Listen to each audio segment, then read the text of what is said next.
Today is September 23rd, 2009. My name is Joe Todd. This is an interview with Vernon Ray Lewis in Bartlesville, Oklahoma, and you go by Buck Lewis. Better known as Buck. Buck. Yep. Sir, where were you born? Rural Thayer, Kansas. Thayer, Kansas. You say you were born at home. Yes. And when's your birthday?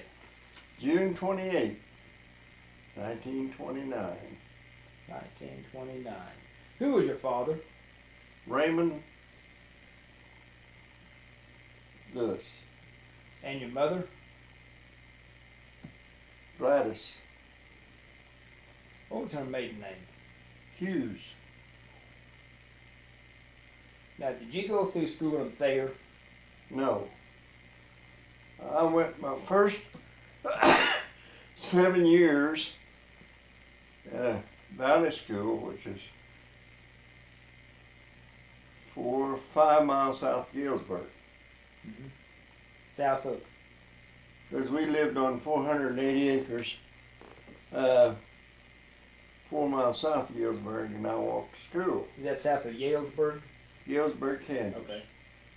And then Dad bought a half section at Elk City, Kansas up here. Mm-hmm. So I went my 8th grade and freshman year at Elk City. Rode a horse to school. How about that?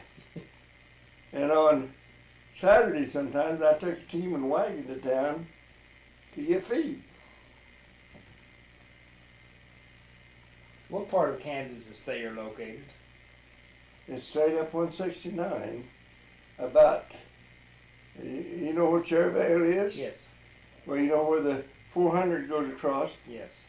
Okay, it's about 12 miles straight north of there. Okay. And Galesburg is 8 miles east. Now, the first school you started, was it a one-room school? Yes.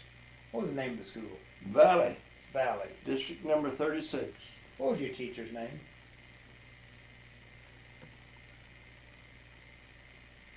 It was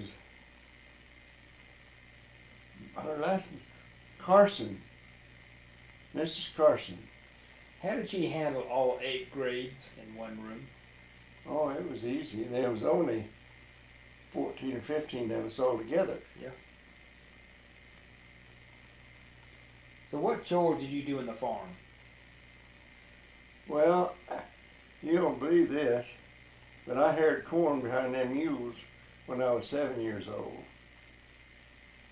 At 9 years old, I drove a wheat truck.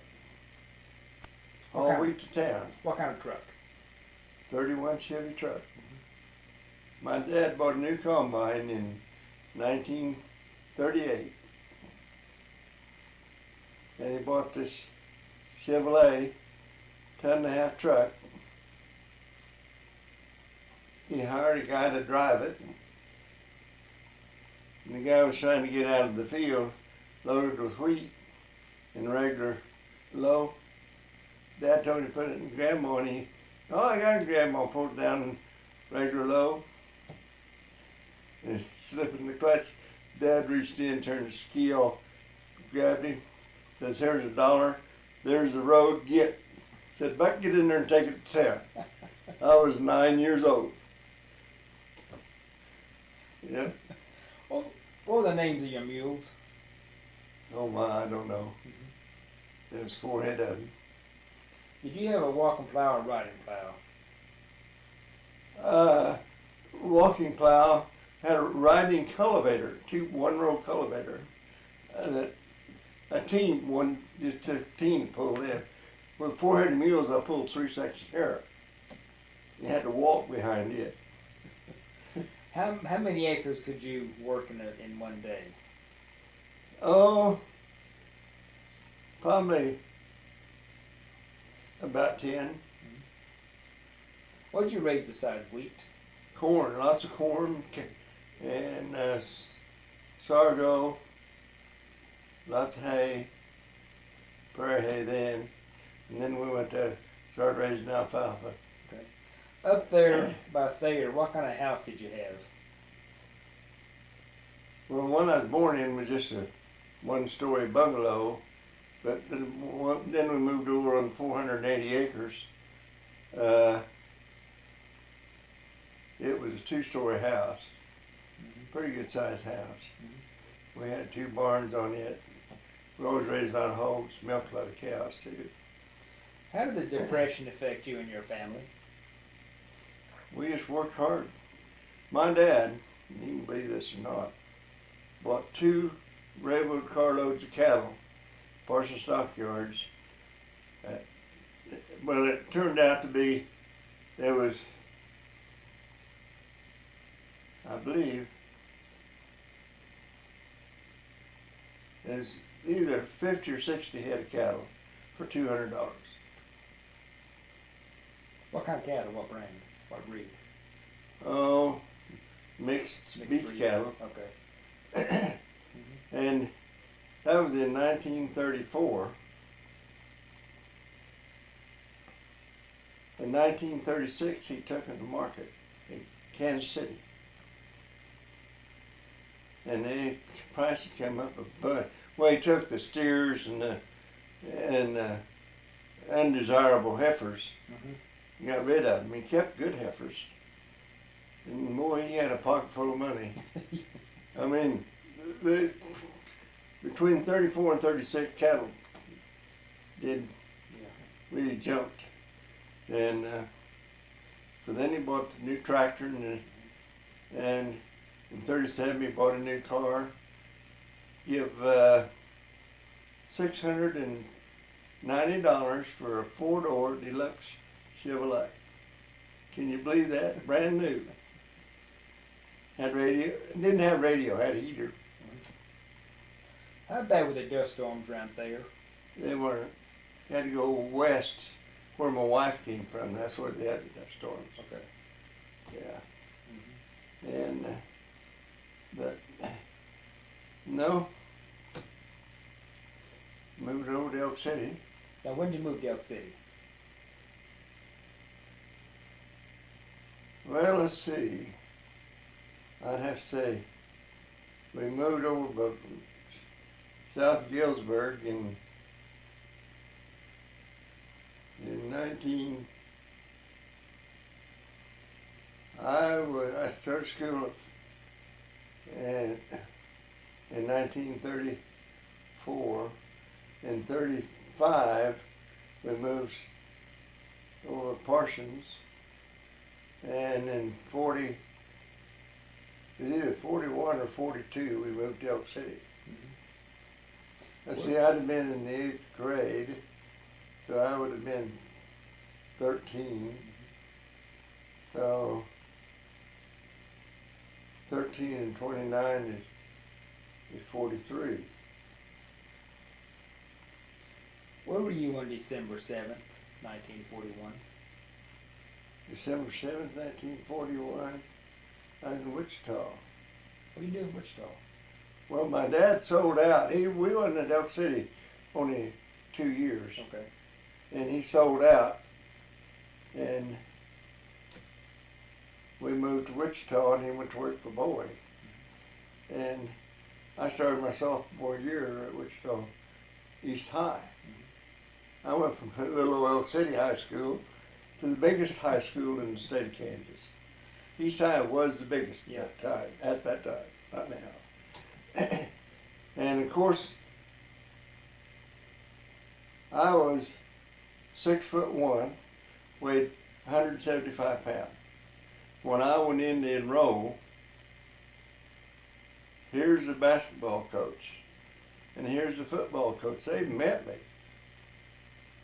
It was talk to that guy. So I played football, basketball, baseball, and wrestling. Took third in state in wrestling. How about that?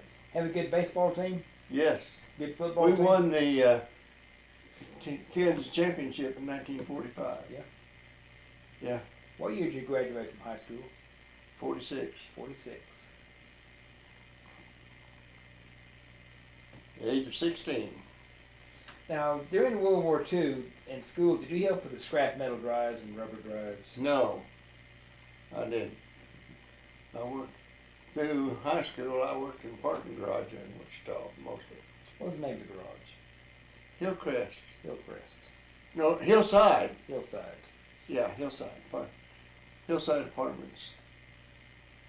How did rationing affect you? Huh? How did rationing affect you during the war? I did what? Rationing. Oh. I didn't pay much attention to it. My dad did. Because I got to use a car whenever I wanted to. And Buddy and I formed a dance band there in Wichita. We had a 33 model Rio. I bet you've never seen one. You've seen these big gangster cars. That's what it looked like. Had a jump seat between the front seat and the back seat. And we pulled a trailer with band instruments behind it. I played in the bass tuba in the band. Played violin in the orchestra. In fact, I had a music scholarship to Wichita University. So. What's the name of your band? V&L Band. V&L Band. No, L and H Band. L&H Band. Lewis and Hershey. Okay. Hershey, yeah. It's either L and H or H and L. One is Lewis and Hershey or Hershey and Lewis. I don't know. How many band members did you have? Oh, let's see. We had 2 trumpets and a trombone, and my bass tuba. Virgil played trumpet, and a drummer. What's that, 6? Mm-hmm. We either had 6 or 7. And you played mainly around Wichita? Yeah, we played in the Shadowland. We played out there, the Blue Moon, and different places around Wichita. Yeah. Ever play for the soldiers or the airmen during the war? No. There was a lot of soldiers around. Yeah. Yeah, there was nightclubs. What'd you do on VJ Day when the war ended? Now that's interesting. We had this old 33 model Rio, and Wichita was alive. And they blocked off from Topeka to Main Street on Douglas in Wichita, and had a street dance. And of course, Virgil and I, we had this old 33 Rio. He got as far close to the crowd as he could and said, "Buck, go get us a couple gals. I'll come back with you at 5 or 6. And we had us a ball.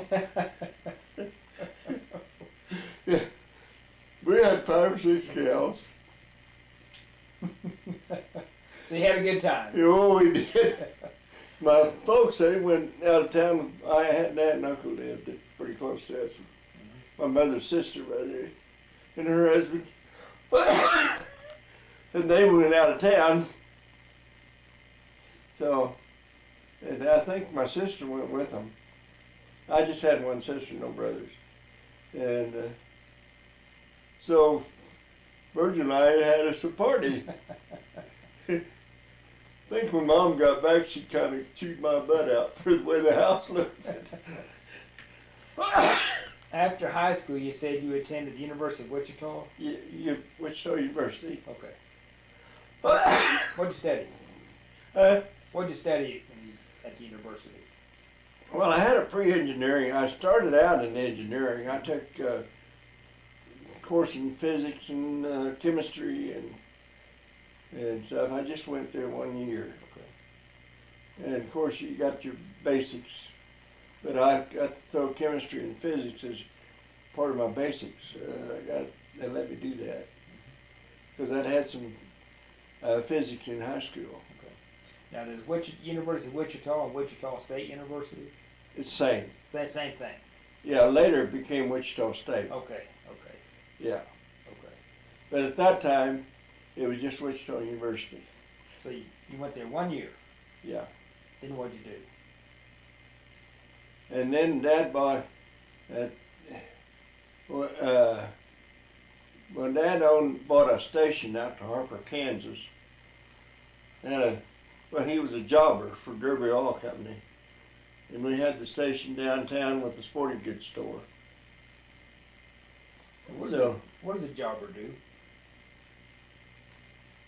Well, we had the station that we did, the tires, and then we sold products to a station in Attica, a station in Sharon.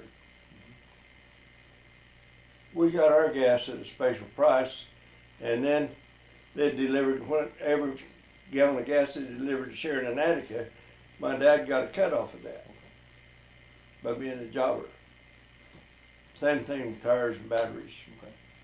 And tires and batteries were a premium at that time.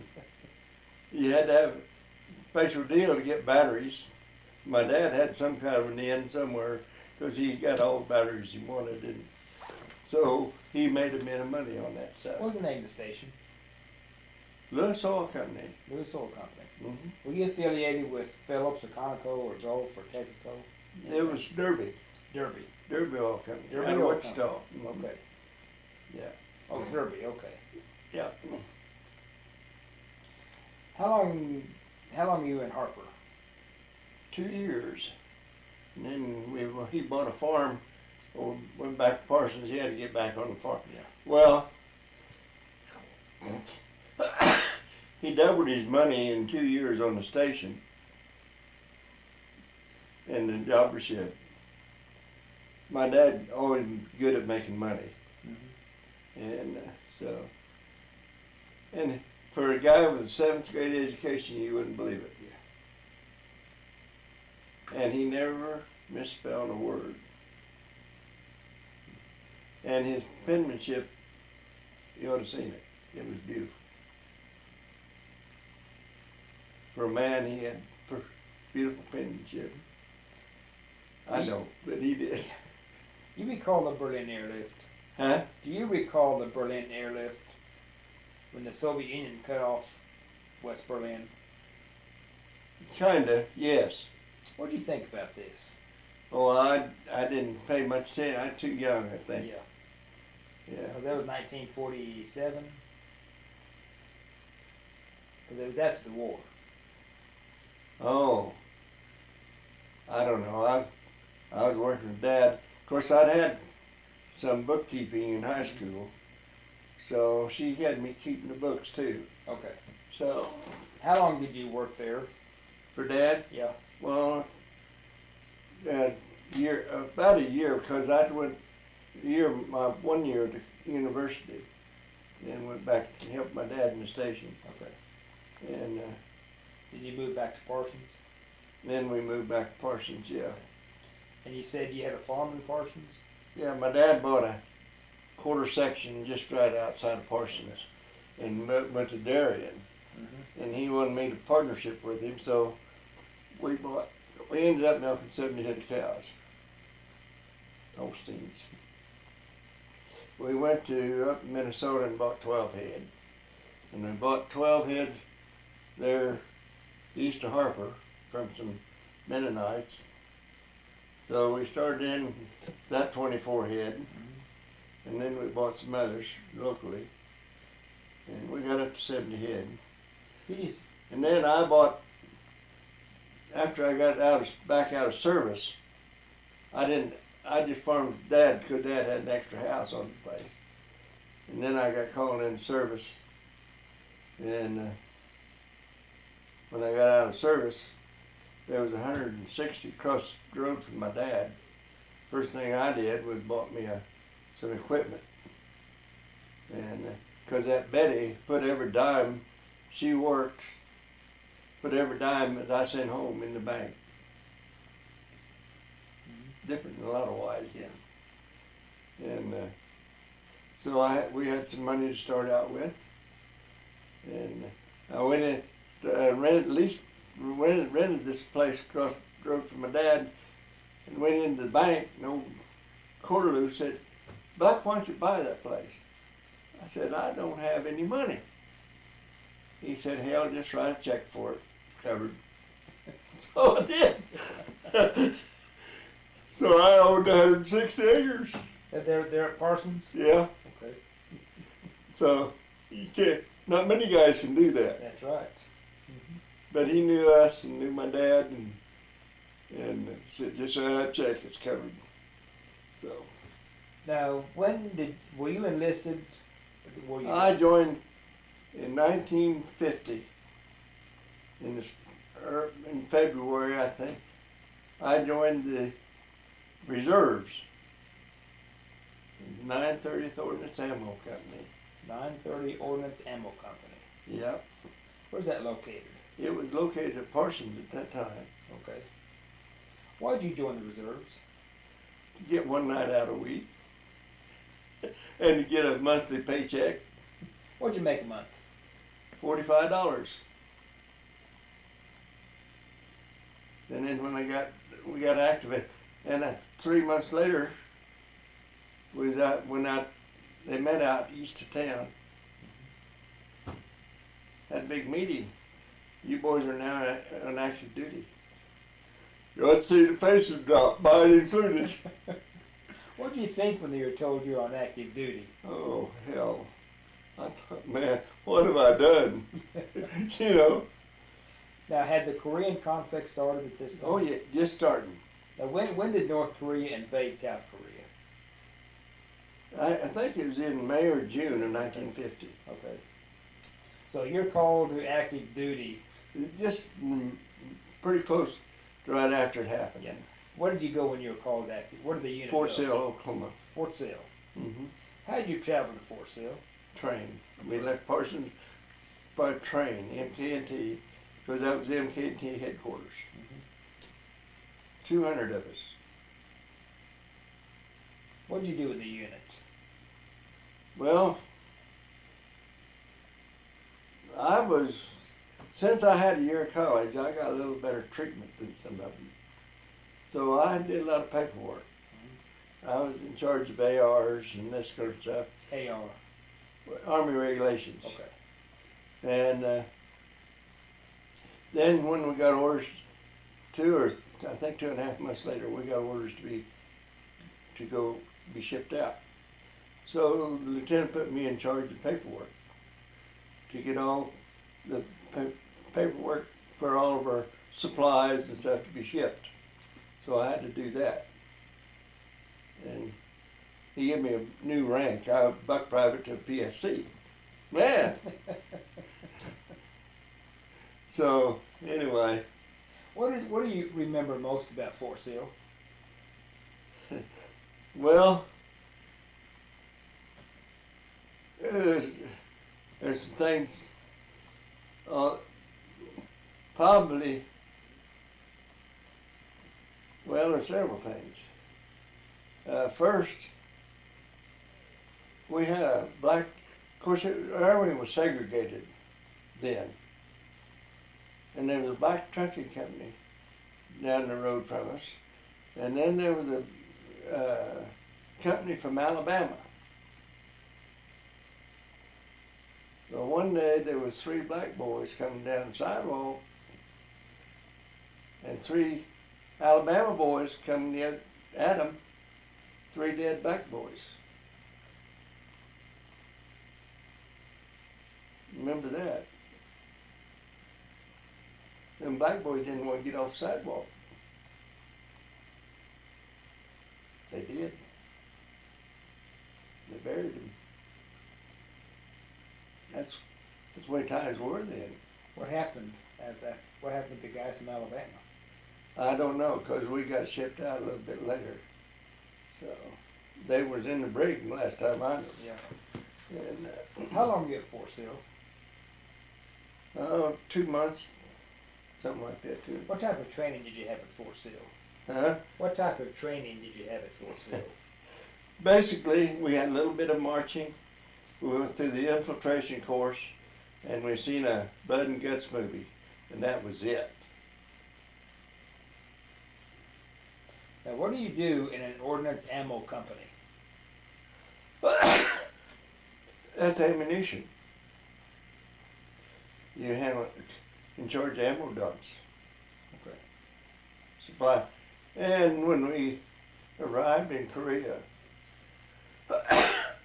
because I had a little better education than some of them. I got one of the first picked out and assigned to battalion headquarters as part of 8th Army.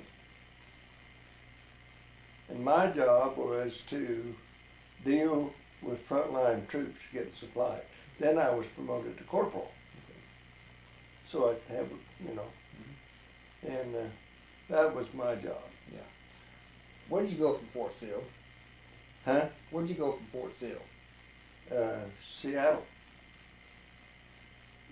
Fort Lewis. How'd you travel up there? Train. Train. Yeah, in fact, when we went up through the northern, up through Utah, they put an extra engine on the front of the train because of altitude and mountains. Have you seen the ocean before? No. First time you saw the ocean, what'd you think?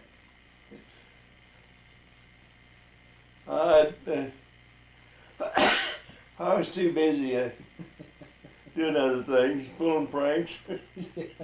Pulling pranks? Kind of. What'd you do? Oh.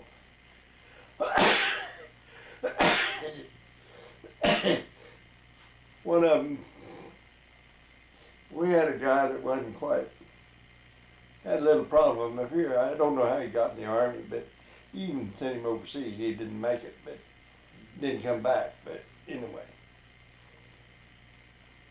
You seen these little artificial piles of crap. We put one of them on his bed. He comes in and sees that, folds it up, takes it over to the commanding officer. Commanding officer's already wise to it. He said, "Somebody shit on my bed."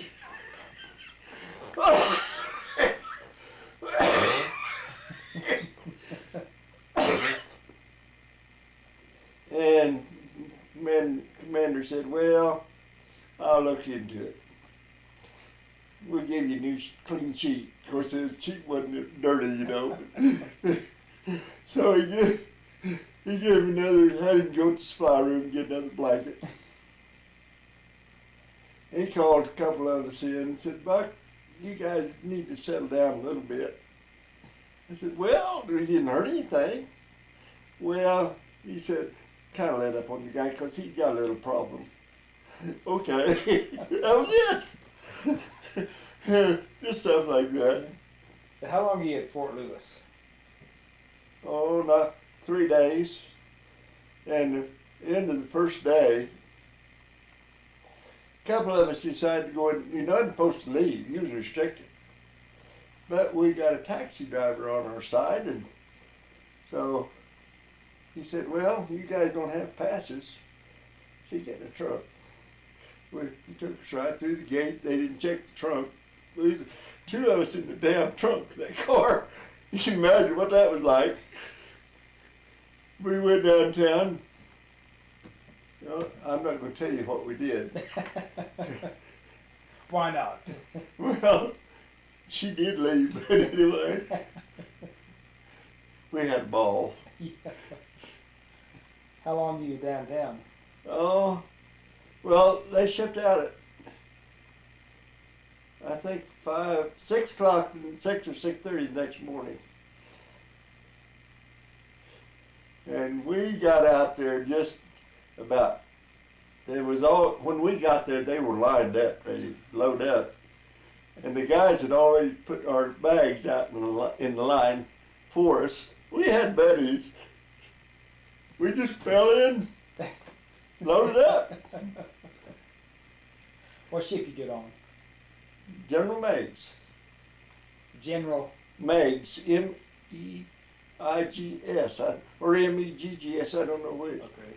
M-E-I-G-S, I think. It was a big general ship, 2-stacker, 7 stories high. What were you thinking getting on the ship to head out? Oh, I thought this was great. And I thought it was great. So where were your quarters in the ship?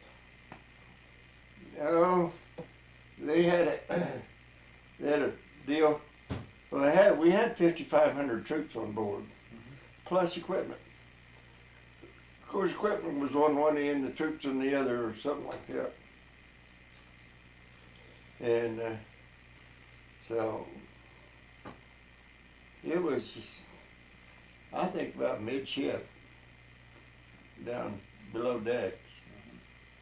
And so, and then we got in a typhoon out by Midway. We picked up the survivors from a Norwegian ship that had broken too. It wasn't, I don't know how many, we picked up some, but of course some of them perished. Was it a military or civilian ship? Ours? No, the Norwegian ship. No, it's Norwegian freighter. So it was a civilian ship then? Yeah. Yeah. Mm-hmm. Yeah. And so our sick bay was full. Yeah. But the interesting part of that typhoon, the chow lines would start out pretty good. And as we got closer to the kitchen, they'd start shrinking. Guys would head for the outside. You get seasick? No. Mhm. Well, I'd had my pilot's license before when you Oh no, when did you learn to fly? at Wichita East. They had Civil Air Patrol. So we marched on the school grounds one night a week. And one night a month, we had to go out and either guard a B-29 or a B-17 at the Boeing. And that paid for our flying. Was this during the war? Yeah, paid for our flying lessons. Okay. So What did you do when you were guarding the airplanes at Boeing? just walk around. We had a rifle, didn't have any shells in it. But, and then we had a walkie-talkie. How was security? How tight was security at Boeing during those days?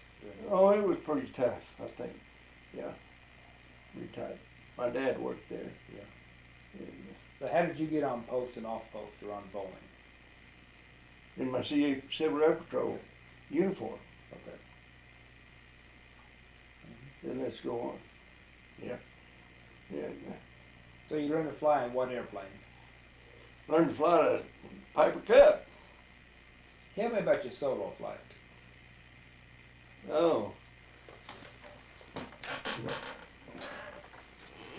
I flew to solo from, it was the 13th and Oliver Airport, which is not there anymore, to Emporia and back. Had to take off and land. That was it. How many miles to Emporia? Oh.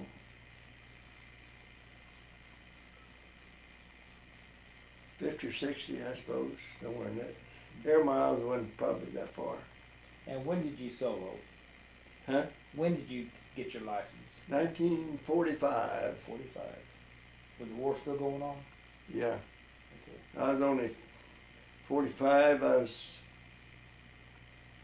15 years old when I turned 16 in June, and then when I got turned 16, I could get the license. Yeah. So. Okay. Now, did you use your pilot's license before you joined the reserves? A little, yeah. What'd you do? Well, a buddy of mine, buddy and me, you won't believe this either, but out to Boeing they had these AT-6s. You know what an AT-6 is? Well, Virgil and I bought one for $350. We bought an AT-6 for $350. And it was flyable. We flew it. But the damn thing burned 35 gallons of gas in the arcade. So we didn't own it very long. So, well, I think we owned it, about 4 or 5 months. The guy wanted to buy it from us. He said, would you guys take $1,500 for it? Oh, yeah, I think we would. So we made a little money. Yeah. Boy, that was a lot of money in them days. That's right. So people today wouldn't think that was much money, but That's right. How'd you pass the time on the ship when you left Seattle? playing pinochle. And there's this guy I'm telling you about that we pulled a trick on in camp. Well, before we crossed the international date line, we told him that he was going to scrape the bottom of the ship. He really made a noise. So for putting there 2 hours, he's out there listening for that to scrape the bottom. We like to died. That What's was your most vivid memory of that trip? the typhoon. Typhoon. Yeah, And the ship landed where? in Yokohama. Yokohama. Yeah. What'd you do in Yokohama? We was only there 2 or 3 days, and then we shipped over to Busan. Busan. Yeah. You still take the same ship to Busan? The General Meigs? Yeah. Okay. Mhm. Yeah. Now, had North Korea already gone all the way down? Yeah, we was in the Busan perimeter. Okay. Now, what is the Busan perimeter? Okay, it was just an area right at Busan, and the North Koreans had a circle. Okay. They was out about not very far, because the Allies and U.S. were shipping supplies in crates, and these Koreans built a little house out here on the edge of on the Allied side,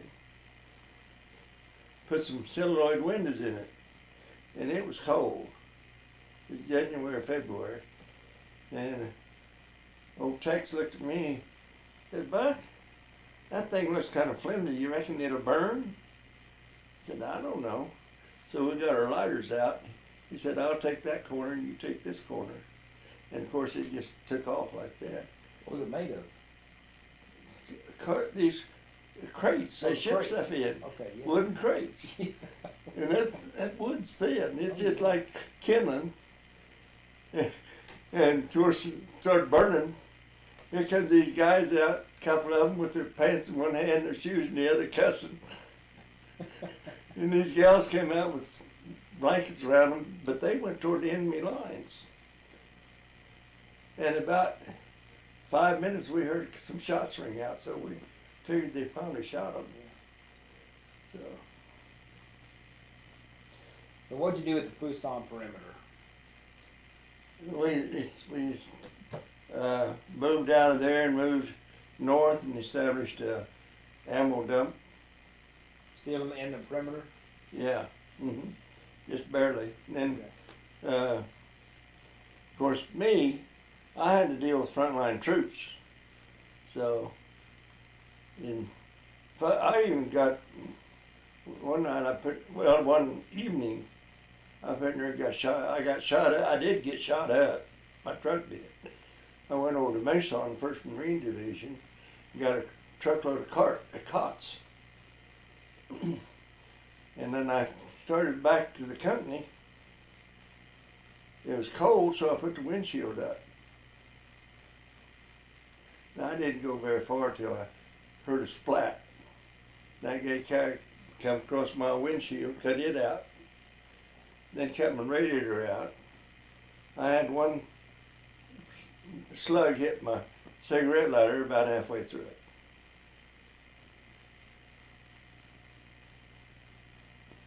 And you went to the 1st Marine Division at where?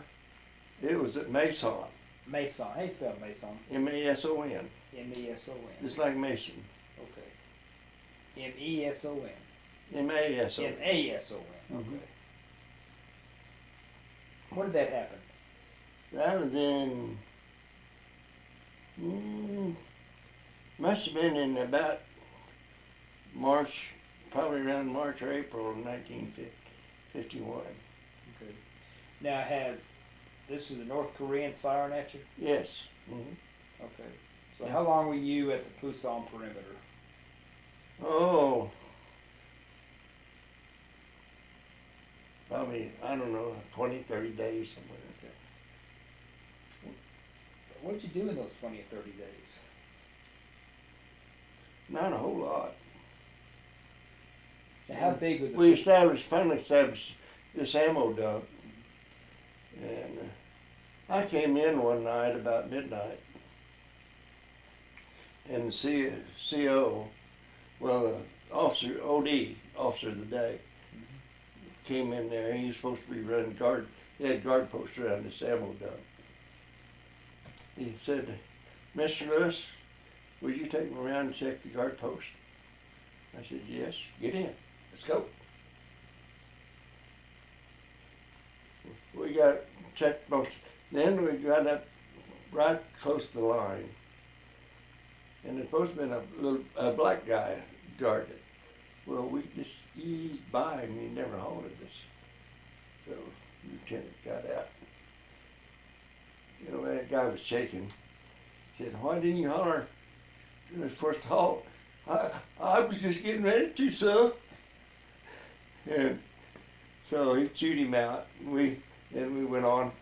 Went back an hour later. He put me on duty for the rest of the night since I was up. And went back an hour later. All that was left of that black boy was his head and his helmet. And then we took. What happened to him? Well, we had an alert then. Or an alert, which meant that we rounded up 12 North Koreans. We turned them over to the Rock Army, which was Republic of Korea. Next day, they lined them guys up out against the mountain, firing squad. That's the way they dealt with them. Yeah. So what killed the black guy? What happened to him? Well, they cut his head off. Oh, the Koreans. Yeah. Yeah. Mm-hmm. Yeah, they just cut his head off. How big is the Pusan perimeter? How large of an area? Well, it depended. It was really wasn't from. It was just north of Mason, which was over on the other coast. And then it just kind of did a semicircle like that.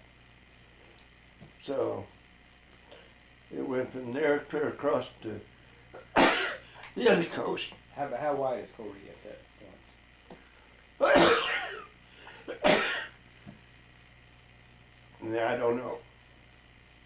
There's the southern tip of Korea. Is that where it was? Huh? The southern part of Korea, of South Korea. Yeah. Mm-hmm. Okay. Yeah. See, it was way south of where they established the 38th parallel. Now tell me, They come south of the 38th parallel. Now how did you get out of the Pusan perimeter? What'd you do? Moved camp. We moved my outfit, but I got assigned to somewhere else, so I didn't stay with that outfit. Okay. They actually ended up with 8th Army. 8th Army. What unit in the 8th Army? 8th Army headquarters. Oh, you were division headquarters? Yeah. 8th Army headquarters. Yeah. Okay. How do we break out of the Pusan perimeter?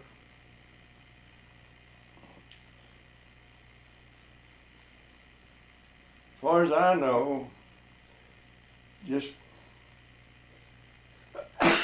moving on.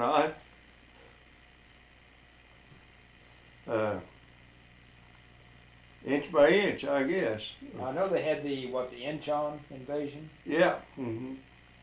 Yeah. Now, when did we break out of the Pusan perimeter? What was the date? What area? What time?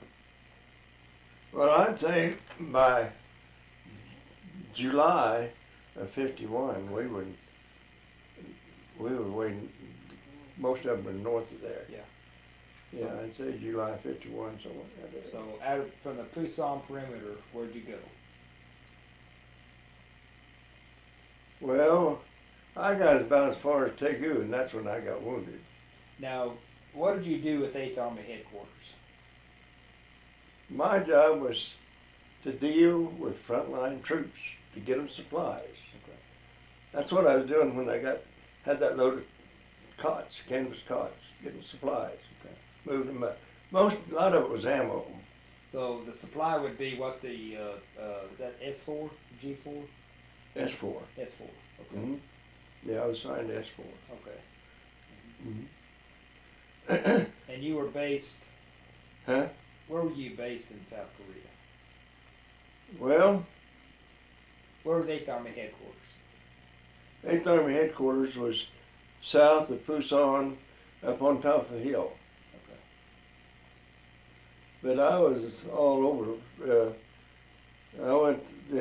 We had a beachhead there that I worked out of. Where was the beachhead? Well, there's several up and down the coast there. Okay. And I forget the name. Was Hialeah, was that it? No. Damn, I forget. Okay. When I hit that mine, I screwed up some of my memory. Yeah. So Now, I don't remember the names of those places. when you travel, how did you travel around? Have a Jeep, truck? Jeep, truck, both. In Yeah. fact, I was responsible for getting the cement to build the pontoons over the Yalu River. Okay. And so I went through legal channels to get cement. And hell, they gave me 2 truckloads. Well, hell, I knew that wasn't going to be enough. So we loaded the 2 truckloads, and it was over on a little island off Pusan. You went over across the big bridge, and they had a big old warehouse. So we loaded 2 trucks up. So then I went to Colonel Gruber, and I said, hey, that thing is full of cement, and we need about 6 more truckloads. He said, how are you going to do it? I said, you get me 6 trucks and I'll get them. He said, I don't, but, he said, you're the orneriest bastard I know. That's what he said. I said, I need the trucks. I don't give a damn. Need the trucks and I can get the cement. Well, he said, I don't know anything about it. But he said, you report to a motor pool. Told me what motor pool. So I went there, and here's old Leon Holland, which was married to my Betty's girlfriend. And when I got called in, he laughed at me. Really made fun of me for being in the reserves. And who do I see at that motor pool? Here's old Leon. I said, you bastard, you owe me. Boy, did I have a laugh. I got my 6 trucks plus laborers. So how'd you get the cement? Huh? How'd you get the cement? How did you get the cement? So, well, we waited till about 2 o'clock in the morning. Went back to the warehouse. I had enough Korean laborers to load the trucks. We loaded trucks. I had to do away with one South Korean soldier because he was going to report us, and I didn't want him making any noise. You don't mention that. So there's no security around the warehouse? No. Well, yeah, this Korean boy was guarding it, and he was going to knock us out. He didn't do it. That's all I'm going to say. Yeah. And then after we got the trucks loaded, old Tex looked at me, kind of grinned. These old 6-bys had the manifold was right behind the cab. He had them other drivers kick the manifolds loose. And here's this little island with narrow streets, and these they had these old kind of mud huts, what they lived in. He had them guys kick them mufflers loose. We left that island in low range, 4-wheel drive, and them old trucks are roaring. Here comes these people out. It was about 3:30 in the morning. These people come running out of these shacks. They thought they was air raids. Why did you kick him loose? Huh? Why did you kick him loose? For damn orneriness. Yeah. And We drove for about 2 days and 2 nights to get to the Yalu River. And normally a convoy like that is stopped. We were not stopped. Why? We had clearance. Somebody cleared us. And I have doubted that general had a lot to do with it. I mean, Colonel Gruber. Yeah. He'd never admit it. But Now the Yalu River is between North Korea and China. it's up north. Yeah. Okay. So how long did it take you to get to the Yalu River? It's either 2 or 3 days. And got up there. So what'd you do with the cement? Huh? What'd you do with the cement when you got there? We turned it over to the engineers. What were they gonna do with it? They built pontoons across so they could put, and they're not pontoons, some kind of post they set these runners on to take equipment across. Okay. Now, It's when you called cross the some Yalu, kind of a bridge, I don't know. now when you cross the Yalu River, you're in China, aren't you? No, maybe, I said Yalu, I don't know, it's a river. Okay. Between, is up north. Okay. North, right up around the 38th parallel. Okay. Was it in North Korea? No, it's still in South Okay. Korea. Okay. Still in South. What was the reaction of the local people to you in these villages you went through? Oh, I think it was good. Now I'll tell you a story. I don't want too much done with it because I'm a hero to some of the people. But Bob Collier and I were playing golf last summer. And I'd put this away because I've never mentioned it. But I was driving down the road and there's about 6 or 7, maybe more families living, and they have a rock wall around this place. And they have a wide area you can go into. Well, I seen a bunch of people lined up. So I stopped. I drove on by, sneaked back, and 6 North Korean soldiers had these men, women, and children lined up and were going to shoot them. I shot them 6 Koreans. And this guy, this couple was behind us out there playing golf. Him and his wife. They were here for 2 weeks visiting their son, who works for ConocoPhillips. And he looked me over. I thought I'd done something. He said, "I know you." I said, "No, you don't know me." "Yes, I do." He said, "When I was 11 years old, he brought this incident back. He said, you shot those North Koreans, saved our whole community." And I mean, after I shot them, those people jumped all over me, and I just tried to get the hell out of there because I didn't know what I'd done. What was the name of the community? Do you recall? They didn't have names. Okay. It was just a group of people just like this block here, Okay. only it had a big rock wall around it. Yeah. It might have had a name, I don't know. I never bothered to find out those things. Now, you said you dealt with frontline troops Mhm. and supplies. Mm-hmm. So your job was to take requisitions for supplies or what? Yeah. Mm-hmm. Yes. See what they needed and get it for them. Okay.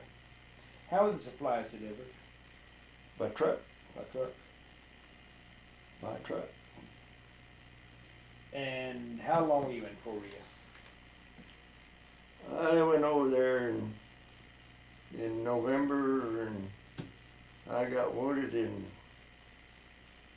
in July. 51? Yeah. What happened? Well, I went in to blow up an enemy ambulance out. And then as I was leaving, most of the roads are shot up, got shell holes in them. Well, can't drive very fast. But somebody filled them holes in.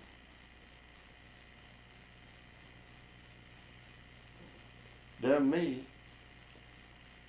And I hit one of them. They had a little mine in there. Loaded my Jeep up. So then I got picked up, I got in the Allied lines, got picked up by some British troops, went to field hospital and was shipped to Tokyo hospital. Who was the head? Huh? Was Sigmund Rhee head of South Korea? What? Was Sigmund Rhee the president of South Korea at this time? Oh, I don't remember. You know who was head of North Korea? No, I don't. No. So what happened in Tokyo? Well, they operated on my hearing. I was completely deaf. Mm-hmm. Couldn't hear anything. Couldn't even talk because couldn't hear. Then they operated on my ears. They said something about that it expanded all, and I had big pockets in there that closed them off, and they drained everything and reworked them. I've got hearing aids. The VA furnished me. Now, were you sent home from there, or did you go back to Korea? No, I went back to Korea for a little bit, and then they said, and then I got, because of my health, the way I was boogered up, they sent me back to the States. Yeah. And I landed, came back to, stationed at Fort Carson, Colorado.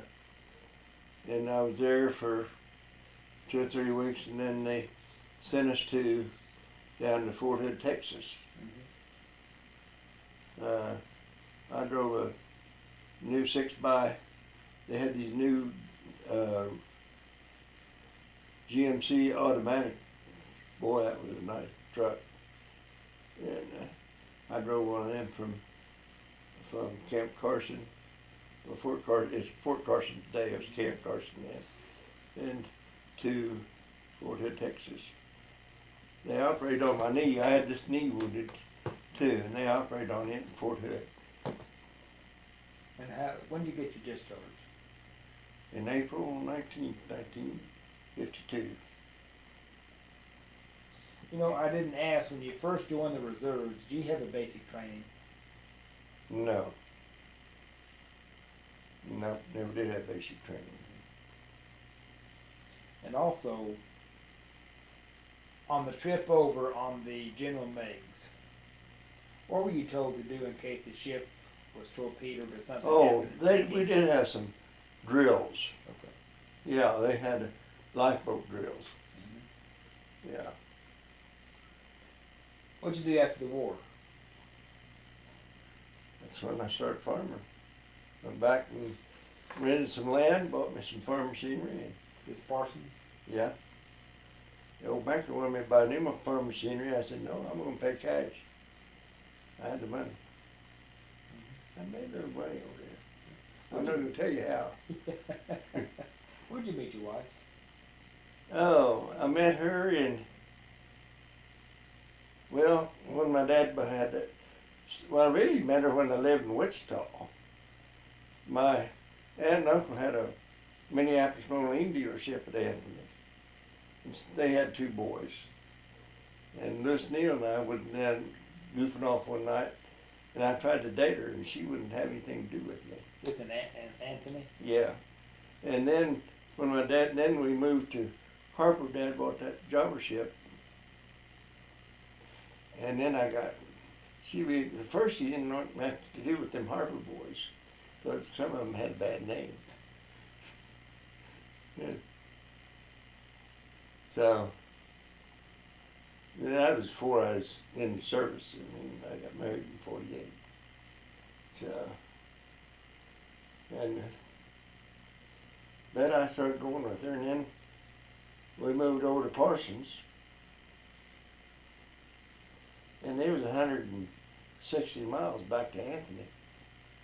So I just went back and I said, Betty, I don't see any sense in me running back and forth. And I had her asked her to marry me. And she did. What's her name? Betty What's her maiden name? Hauser, Houser. Betty Hauser. Okay. Mm-hmm. And when did you come to Bartlesville? 1964. Why'd you come here? Well, of course I was farming, and we had an accounting seminar over to Pittsburgh State. And Harry Stead he was the assistant comptroller. He gave the speech that day. So after the speech, I got acquainted with him. And he said, someday when you don't have much to do, come over and show you around. Well, I didn't have days like that. Of course, I did hire a full-time man. And so I turned it over to him and came over here. And old Harry showed me all over town. Took me all through Phillips. Took me to the schools, because we had 4 kids. And I got ready to leave. He said, and by that, he wanted me to call him Harry, and he started calling me Buck. He said, Buck, we want you to come work for us. I said, Harry, look, I've got cattle. I've got some hogs, got machinery, and I own land. You just can't walk away from that. He said, you're the kind of guy we want. Well, I said, besides that, I got a little Dutch gal at home I had talking over with. He said, okay. And Betty and I decided, hell, let's just have a sale and get out of this mess.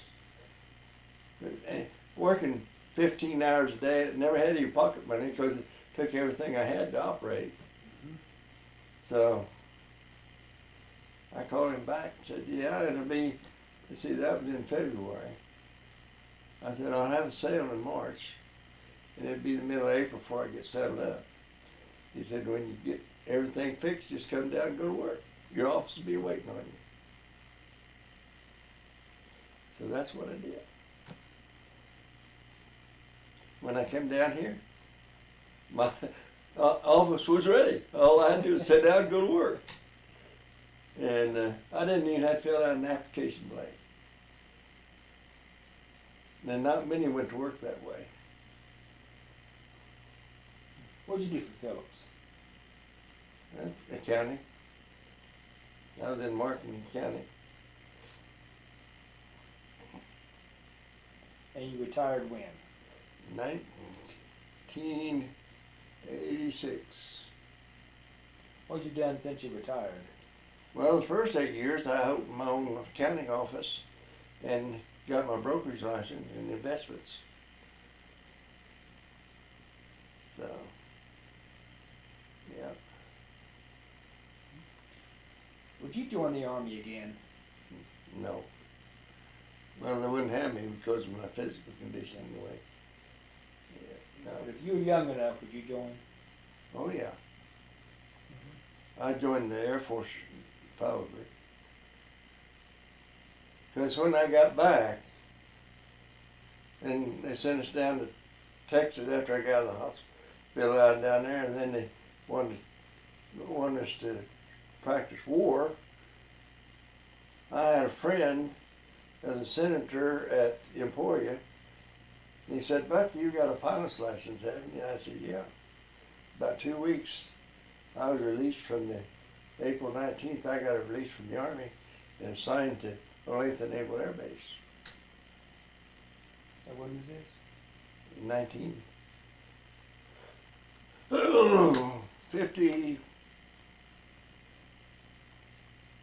54, I think.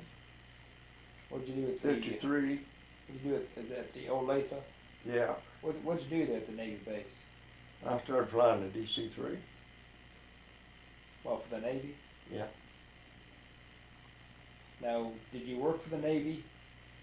Well, it was actually the Naval Reserves. Okay. Naval Reserves. Mm-hmm. But I'd go down and I flew out of, they carried supplies and some personnel.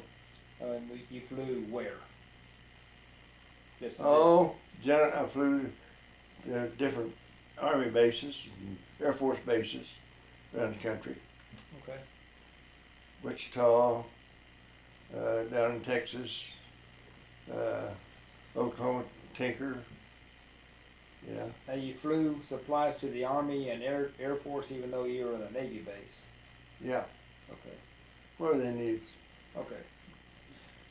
I'd like to do a word association.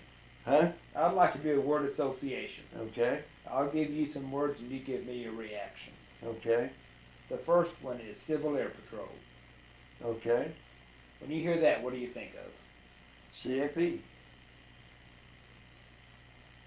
What kind of group is the CAP? Basically, they're a group that is air rescue, a lot. Now, it depends on your age, I think. Yeah.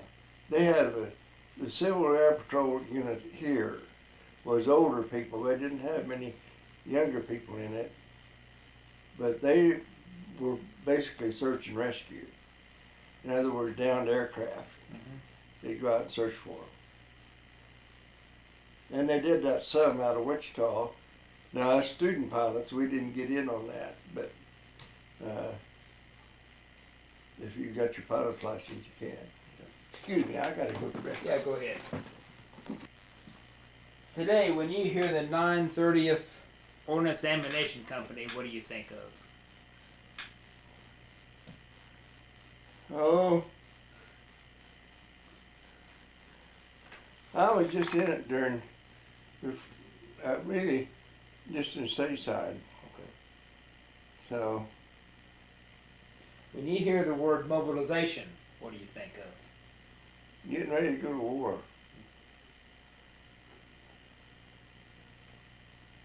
USS General Meigs. Huh? When you hear USS General Meigs, what do you think of? Troop ship. Hmm? Troop ship.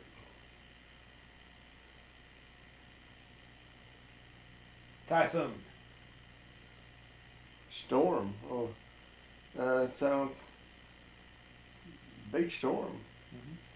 Hard storm. Well, our ship was 7 or 8 stories out of the water, and water waves went over it like a bobbin. And it took that big old ship, just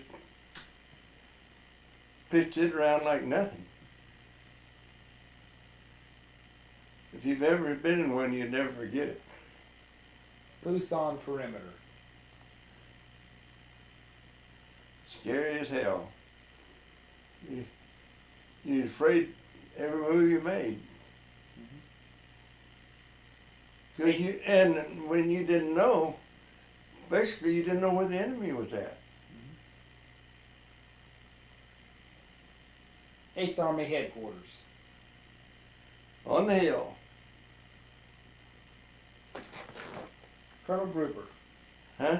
Colonel Gruber. I'll go a little further on Colonel Gruber. Before I went to service, I had a gas station in Parsons. Conocoke station. And he bought gas from me. He was over the Kansas Ordnance Plant at that time, and then he got called into service and was shipped to Korea. And he's the guy that I reported to over there. Yeah. Chewed my ass out. Why? But he knew me. He did it in a fun way, Yeah. kind of. Landmine. Look out for them. They're hidden. Korean. Oh, go ahead. You know, they call them roadside bombs now. And that's really kind of a better name for it, I guess. Because what they do, where they shell these roads, it leaves a hole. And if you want to drop one of these in it, the bomb's about like that. And it's got a thing on top. And they cover that with dirt, just leaving that little thing sticking out. Well, if you're alert, real alert, you'll see that. But if you're kind of goofy like I was, real happy with what you just done, you get careless. Korean conflict. Well, I used to. The one thing I told you about, and then I don't know whether you remember Carl Jr. or not. That hamburger joint out there opened up where McDonald's is. Betty and I were standing there when they had open house. And behind me was a man and a little boy, a Korean man. And he thanked me and told me how much they appreciated what we done for them. That stuck in my craw. He said, you guys saved a lot of people. Well, to me, that's worth more than you can talk about.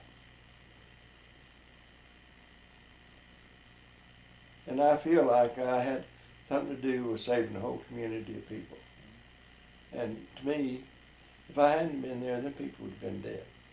And here's a guy that we met last summer. Him and his wife. A good industrious businessman now would have been dead. And he's got a son working for ConocoPhillips, which never happened. Those things makes it all worthwhile. And I feel like that the good Lord had his hand on my shoulder all the way through it.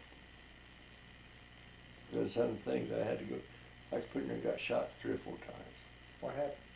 Huh? What happened? Well, that one of mine I told you about. Yeah. And going in, I could have got killed because that first Korean turned around and looked at me right now when I shot him. I mean, he had a gun in his hand. What was this? This is in that Korean community that I told you Oh, about. yeah, yeah. Okay. So, anyway, Douglas MacArthur. son of a bitch. If Truman hadn't have fired him, I wouldn't be sitting here. Because he was going to take us into China. We wouldn't have had a ghost chance in hell. That man was nuts. He was nuts. Harry Truman. Great man. Dwight Eisenhower. He was a general, believed in taking orders. How do you want to be remembered?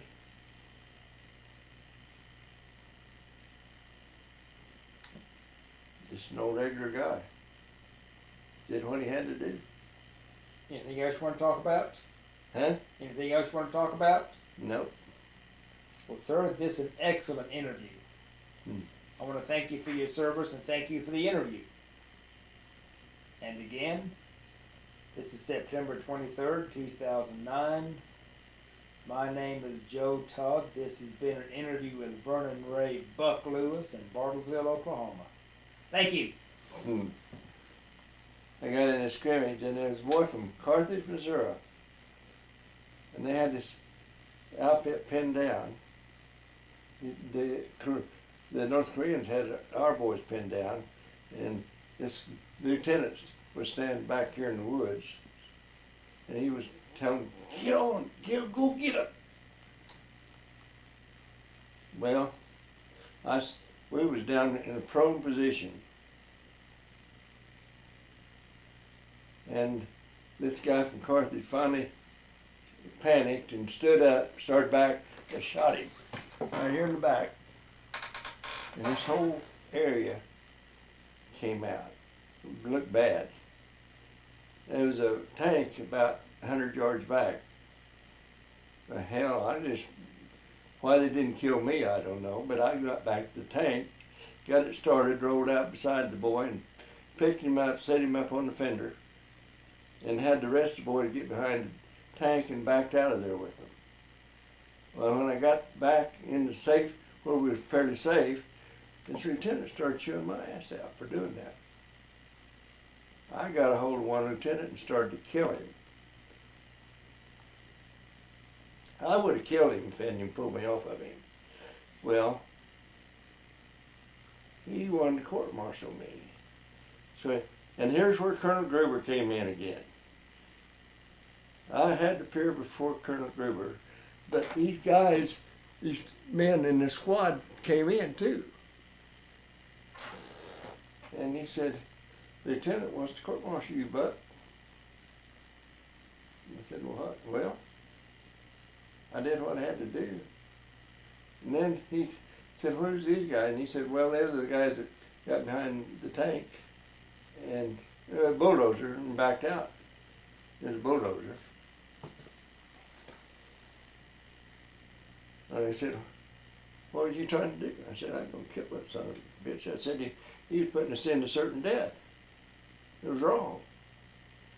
And he said, "How do you guys feel about it?" And they all came on my side. Boy, they stood up for me 100%. I got the Bronze Star out of it. Yeah, I got the Bronze Star. And that lieutenant got it done. It was busted to a private with an undesirable discharge. That's the way that came out. Where did that happen? Huh? Where did that happen?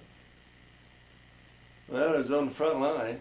Or around Pusan or up north? It was up north. Yeah. So what kind of weapon did you have in your Jeep? Huh? What kind of weapon did you have in your Jeep? I had a bazooka, which killed 2 Russian tanks. I carried a grease gun most of the time anyway, and a box of grenades.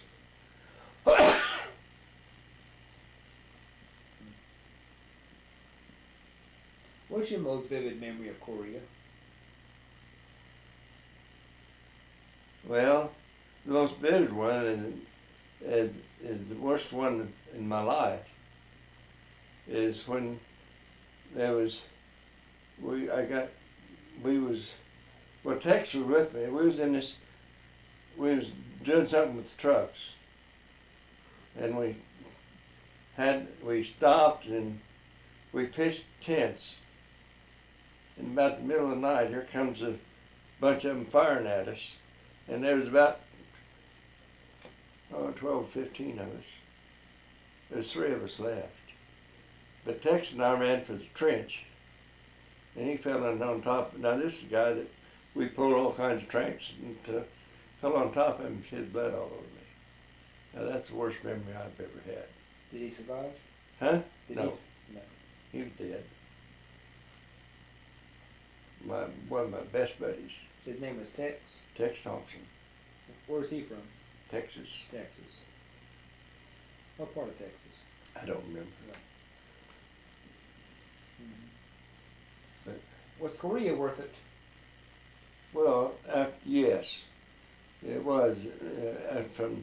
I didn't think so for a while, but now I do. And